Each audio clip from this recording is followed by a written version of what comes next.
The overall goal of this magnetic cell aggregation and dynamic maturation method is to improve the in vitro chondrogenesis of mesenchymal stem cells, or MSCs.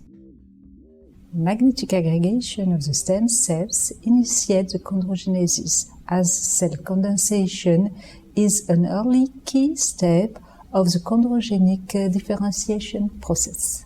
After the stem cells are confined into scaffolds, the scaffolds can be moved into a cellular bioreactor to assess the dynamic maturation of the cells.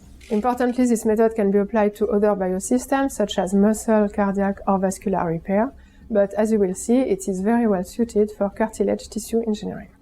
Visual demonstration of the magnetic cell seeding and the dynamic cell maturation using a biaxial bioreactor are critical because these two techniques are difficult to learn from text instruction only.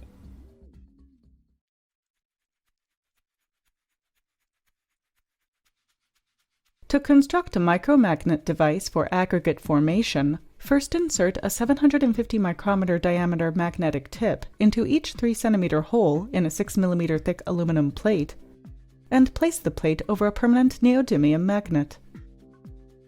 To construct a device for scaffold seating, first cut hard polystyrene into 2.4 square centimeter squares, and insert 9 3 mm diameter, 6 mm long magnets at an equal distance over a 1.6 square centimeter surface.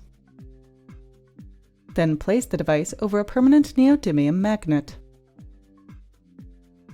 To label human MSCs, first culture the stem cells in complete MSC growth medium at 37 degrees Celsius and 5% carbon dioxide until they are 90% confluent.